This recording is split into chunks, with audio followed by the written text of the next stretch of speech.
नमस्कार। बिहार तक पर आप देख रहे हैं बड़ा सवाल और मैं हूं आपके साथ रोहित सिंह। बिहार के मुख्यमंत्री नीतीश कुमार इस बार किंग मेकर की भूमिका में हैं।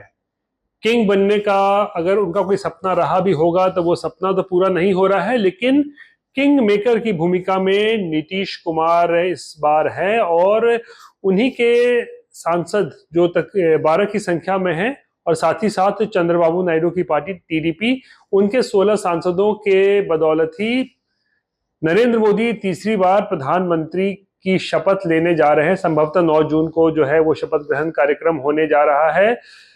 लेकिन इससे पहले आज पटना से लेकर दिल्ली तक दो तस्वीर जो है वो काफी सोशल मीडिया पर वायरल हो रही हैं और जिसको लेकर सवाल खड़े हो रहे हैं कि आखिर ये हो क्या रहा है। नीतीश कुमार पटना में किसी और भूमिका में नजर आते हैं, दिल्ली में किसी और भूमिका में वो दिख रहे हैं, तो इसको लेकर लगातार सवाल खड़े हो रहे हैं और एक ही दिन में ये दोनों तस्वीरें सामने आई हैं। दरअसल पहले हम जिक्र कर लेते हैं आज दिल्ली में हुआ क्या। दिल्ली में आज संसद भवन के अंदर सेंट्रल हॉल में आज एनडीए की बड़ी जो बैठक थी, तमाम सांसद वहां पे मौजूद थे। बीजेपी के जो घटक दल हैं वो तमाम सांसद मौजूद थे। बीजेपी के जो रूल स्टेट्स हैं वहां के तमाम मुख्यमंत्री, उप मुख्यमंत्री, सभी लोग वहां पे मौजूद थे। और उसी मीटिंग में, उस बैठक में नरेंद्र मोदी को एनडीए संसदीय दल का नेता चुना गया। सबसे पहले उनके नाम का प्रस्ताव किया राजनाथ सिंह ने, फिर अमित शाह ने उनके नाम का समर्थन किया और उसके बाद फिर तमाम जो घटक दल है एक एक करके चंद्रबाबू नायडू, नीतीश कुमार और भी चिराग पासवान, सभी लोगों ने उनका भाषण हुआ और सभी लोगों ने अपना समर्थन जो है प्रधानमंत्री के तौर पर नरेंद्र मोदी को दिया। और ये पूरा कार्यक्रम जो है आज दिल्ली में हुआ है। अब हम बात करते हैं पटना की। पटना में क्या हुआ? नीतीश कुमार के किंग मेकर की भूमिका में आने के साथ ही अब जेडीयू जो है वो अति उत्साहित नजर आ रही है। जाहिर सी बात है, 12 सांसद जो है जेडीयू के वो बेहद महत्वपूर्ण हैं। इस वक्त देश में या फिर कहें दिल्ली में जो सरकार बनने जा रही है, केंद्र सरकार वो बने, उसमें बड़ी निर्णायक भूमिका जो है वो इन 12 सांसदों का भी होने वाला है, जेडीयू का। तो इसीलिए जेडीयू के तमाम नेता भी बोल रहे हैं कि नीतीश कुमार को देखिए नकारा नहीं जा सकता है। आप उनको प्यार कर सकते हैं, उनसे नफरत कर सकते हैं, लेकिन आप उनको इग्नोर बिल्कुल भी जो है वो नहीं कर सकते हैं, यानी कि नजरअंदाज आप नीतीश कुमार को नहीं कर सकते। और ऐसा ही इस बार के चुनावी नतीजे में भी सामने आया है कि नीतीश कुमार के बदौलत ही कह सकते हैं कि ये सरकार बनने जा रही है। हालांकि नीतीश कुमार क्या करेंगे आगे, नहीं करेंगे, ये अलग विषय हो सकता है। लेकिन हम बात कर रहे हैं नीतीश कुमार जो अब निर्णायक भूमिका में आ गए हैं, किंग मेकर की भूमिका में आ गए हैं, तो उनको उसी तरीके से अब उनका प्रचार प्रसार किया जा रहा है। अब आज पटना में हुआ क्या कि एक बड़ा पोस्टर लगाया गया। नीतीश कुमार पटना में नहीं है, दिल्ली में थे, लेकिन पटना में उनके नाम का एक बड़ा पोस्टर जो है वो लगाया गया है जेडीयू के नेताओं के तरफ से। और उस पोस्टर में नीतीश कुमार की तस्वीर है और एक टाइगर की तस्वीर, यानी बाघ की तस्वीर उसमें दिख रही है और एक कैप्शन लिखा हुआ है उसमें, टाइगर जिंदा है।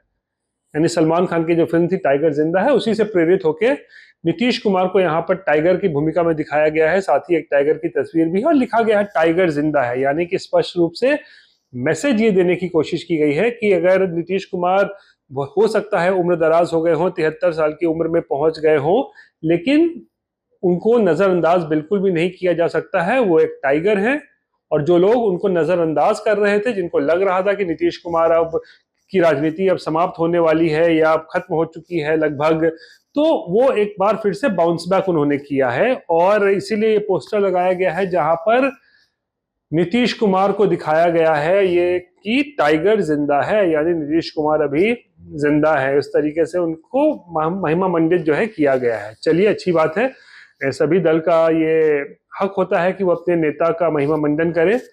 लेकिन इसी दौरान दिल्ली की हम बात करते हैं, उस बैठक की बात, एनडीए की जो मीटिंग हुई आज सेंट्रल हॉल में, उसकी बात कर रहे हैं कि नीतीश कुमार जब उनका संबोधन हुआ तो उन्होंने बड़ी अच्छी अच्छी बातें कही। प्रधानमंत्री नरेंद्र मोदी को अपना समर्थन दिया कि हमेशा बने रहेंगे एनडीए में, कहीं इधर उधर नहीं जाएंगे। मतलब इस तरीके की बातें जो है उन्होंने कही कि पूरे तरीके से अब हम साथ में रहेंगे, साथ में काम करेंगे और देश और बिहार की तरक्की के लिए हम लोग काम करते रहेंगे। ठीक है, भाषण समाप्त हुआ। भाषण समाप्त होने के बाद जैसे ही नीतीश कुमार अपने कुर्सी के पास आए तो उन्होंने, वो खड़े थे उस दौरान, और उन्होंने खड़े होकर प्रधानमंत्री के पैरों की तरफ वो झुकते दिखे और प्रधानमंत्री ने उन्हें तुरंत रोक लिया। अब ये तस्वीर देखकर जो इस बात समझ में ये आई कि शायद संभवतः नीतीश कुमार प्रधानमंत्री के पैर छूने की कोशिश कर रहे थे और ऐसा करने से प्रधानमंत्री ने उन्हें रोका। आधा तो वो नीतीश कुमार झुक भी चुके थे, उनका हाथ जो है प्रधानमंत्री के घुटने तक लगभग पहुंच भी चुका था, लेकिन उसी दौरान प्रधानमंत्री ने उन्हें रोका ऐसा नहीं करने से। फिर दोनों मुस्कुराते हुए फिर नीतीश कुमार आकर अपनी जगह पर बैठ गए।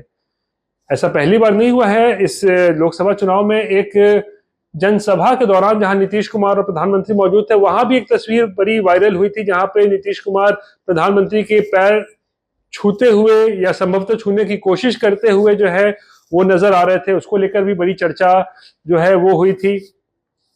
तो अब ये दो तरह की एक स्थिति यहाँ पे हो गई।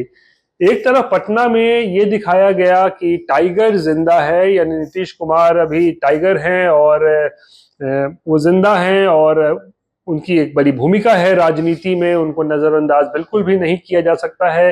लेकिन दूसरी तरफ दिल्ली में प्रधानमंत्री जो डेजिग्नेट है कह सकते हैं, या तीसरी बार शपथ लेने वाले हैं, नरेंद्र मोदी। अब नीतीश कुमार की ये तस्वीरें जब सोशल मीडिया पर वायरल हुई जहां पर वो प्रधानमंत्री नरेंद्र मोदी के पैरों पर झुकते नजर आ रहे थे, तो इसको लेकर आरजेडी ने भी उन पर हमला बोला है। आरजेडी की तरफ से वो वीडियो जो है वो शेयर किया जा रहा है और उसमें लिखा जा रहा है, लज्जास्पद, पतन की पराकाष्ठा, कितना गिर गए नीतीश। यानी कि इस तरीके से मुख्यमंत्री नीतीश कुमार पर जो है वो तंज कसा जा रहा है। तो जाहिर सी बात है, आज के दिन जब एनडीए के संसदीय दल के नेता नरेंद्र मोदी चुने गए हैं, नीतीश कुमार ने उनका समर्थन किया है, तो पटना से लेकर दिल्ली तक ये जो दो तस्वीरों का हम जिक्र कर रहे थे, पटना में टाइगर जिंदा है, दूसरी तरफ दिल्ली में जो टाइगर है या फिर नीतीश कुमार है वो प्रधानमंत्री के पैरों पर झुकते हुए नजर आ रहे हैं संभवतः। तो ये दोनों तस्वीरें जो हैं आज सुर्खियां बनी हुई हैं और सवाल खड़े हो रहे हैं कि क्या होने वाला है सरकार का। नीतीश कुमार वादा कर रहे हैं, दावा कर रहे हैं कि एनडीए में बने रहेंगे, लेकिन जो उनकी एक पृष्ठभूमि रही है उसको लेकर तो लगातार सवाल खड़े हो ही रहे हैं। आने वाले दिनों में भी जो है वो खड़े होते रहेंगे और जाहिर सी बात है इस बार यानी कि तीसरी बार नरेंद्र मोदी के लिए गठबंधन की सरकार चलाना एक चुनौतीपूर्ण काम होने वाला है। बहरहाल ये थी बिहार से जुड़ी हुई आज की बड़ी खबर। बाकी की तमाम खबरों के लिए आप देखते रहिए बिहार तक और मुझे दीजिए इजाजत। नमस्कार।